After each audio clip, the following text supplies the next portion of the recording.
Bonjour tout le monde. Aujourd'hui, je vais vous poser une question assez difficile à répondre, je crois. C'est est-ce que la technologie va sauver le monde? Alors, pour vous en dire un petit peu plus, j'étais il y a quelques jours à la station F. Ouais, je ne sais pas si vous savez ce que c'est. C'est cette station de start-up à Paris. Il y a un hype énorme autour de ça. Il y avait Macron qui était présent pour cet événement pour parler de comment l'innovation et la technologie va sauver l'environnement. Aller plus loin, plus fort, plus vite pour aider aujourd'hui à la lutte contre le réchauffement climatique, pour permettre qui avec de la mayonnaise, d'autres avec des bulles d'eau ou des machines à laver, de participer à cette transformation et de faire qu'on apporte une réponse aujourd'hui. Et il y a vraiment une énergie dingue de plein de gens qui ont envie de créer des trucs pour, comme ils disent, lutter contre le réchauffement climatique. Et au fond, je trouve ça extraordinaire et que c'est vraiment chouette qu'il y ait autant de jeunes notamment qui s'engagent là-dedans. Et en même temps, voilà, vous me connaissez maintenant un petit peu, je prends toujours un peu de recul sur ces thématiques et je dis, ouh là là là là, est-ce qu'on n'est pas en train de complètement se planter? Et je vais vous dire exactement pourquoi, parce que c'est dans tout ce qui est le néolibéralisme, comment il fonctionne, trop souvent on crée des problèmes et après on vend la solution assez cher pour régler les problèmes qu'on a soi-même créés. Donc c'est par exemple, on le voit en agriculture où sous couvert de l'innovation et de l'industrialisation, on a appauvri les sols et maintenant on vend des engrais et des pesticides parce que le sol il est mort, il ne produit plus rien.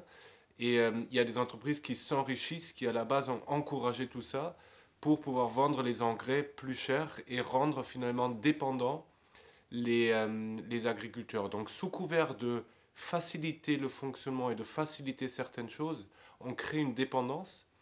Et après, une fois que les gens sont dépendants, ben, on fait payer pour la solution. C'est exactement la même chose avec Internet qui à la base est quelque chose d'assez libre où tout le monde a accès au même contenu. Il n'y avait pas de jugement par rapport à qui peut avoir plus simplement accès à Internet.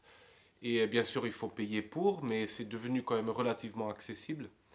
Et aujourd'hui, il y a une loi qui est passée il y a le 14 décembre aux États-Unis qu'on peut, pour certains contenus, décider si vous allez accéder facilement, c'est-à-dire une rapidité d'accession ou pas. Donc en gros, si vous voulez voir des vidéos, vous allez payer peut-être plus cher que si vous ne voulez pas voir de vidéos. Donc c'est encore une fois, il y a eu un accès, c'est-à-dire vous avez pris l'habitude de regarder des vidéos et maintenant que vous avez pris cette habitude, que vous aimez ça et que aussi vous avez peut-être construit votre vie autour de ça, ben, on va augmenter les prix et finalement vous obliger à payer, voire à changer complètement votre façon de faire.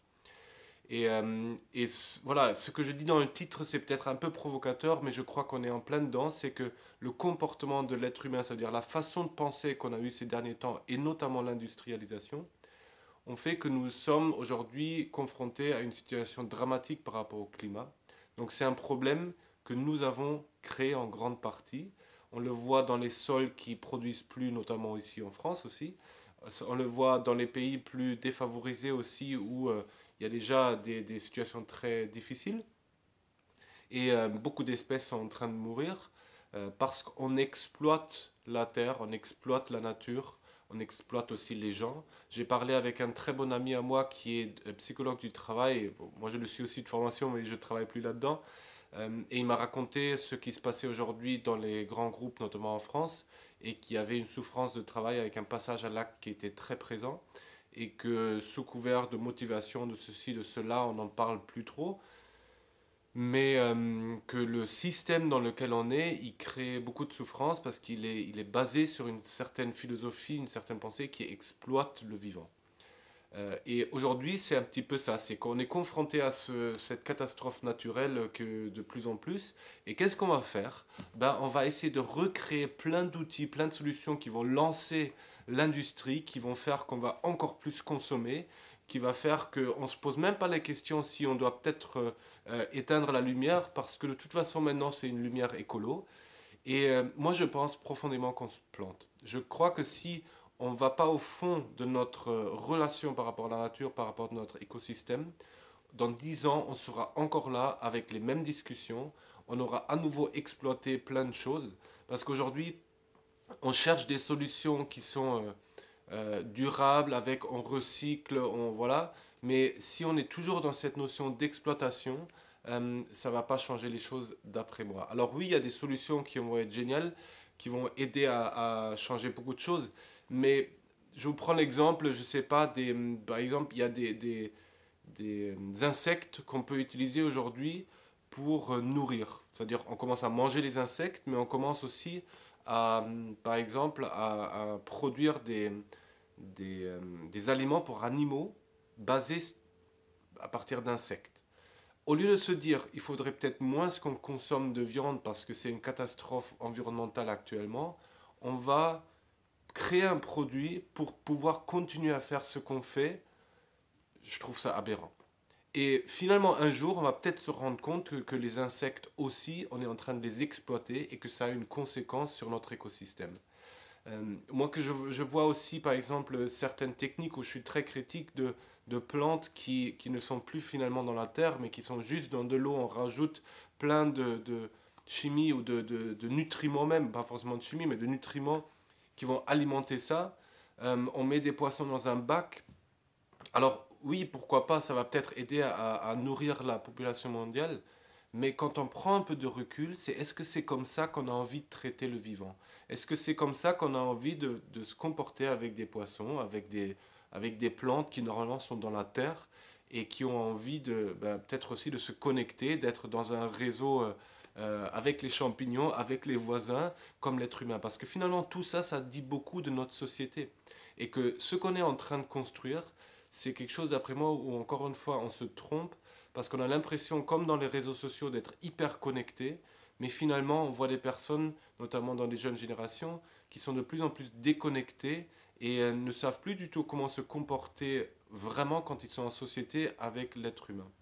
Et je crois aussi, c'est une question que j'ai posée à des personnes à la station F, je leur ai dit, mais combien est-ce qu'il y a de psychologues ou de personnes qui accompagnent dans cette station F? Ils m'ont dit, ils m'ont regardé avec des grands yeux, alors qu'il y a des milliers de personnes. Ils m'ont dit aucun.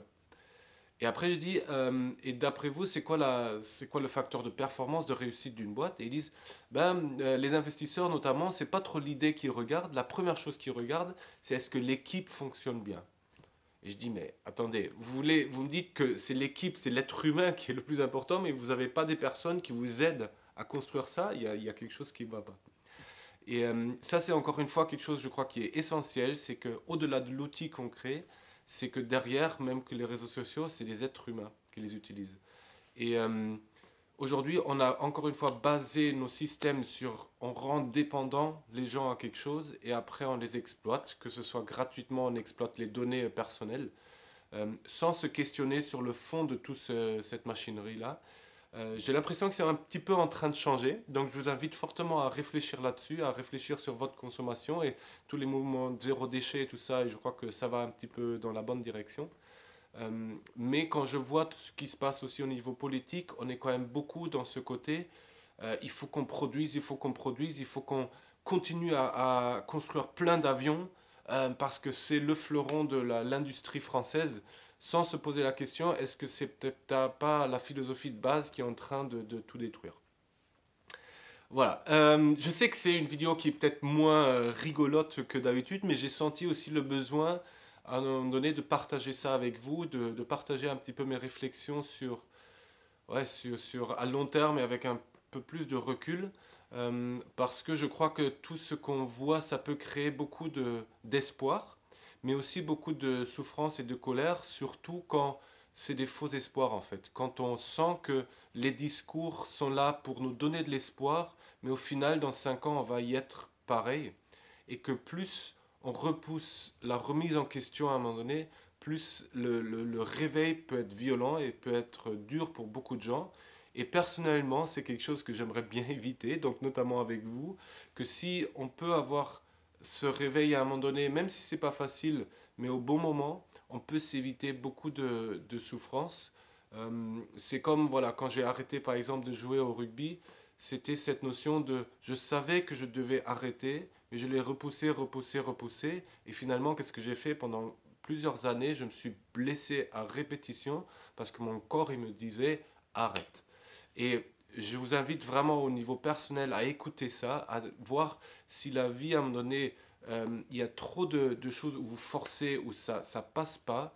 Il est peut-être temps à repenser profondément votre façon de faire et d'être avec vous-même ou dans l'écosystème dans lequel vous êtes. Moi, en tout cas, c'est quelque chose qui m'a énormément aidé et qui fait qu'aujourd'hui, j'aborde toutes ces thématiques avec, avec un peu de recul. Ça ne veut pas dire que je vais peut-être pas créer quelque chose qui va pouvoir avoir un impact, mais c'est pas être dans cette illusion que on va un jour découvrir l'outil qui va résoudre tous nos problèmes.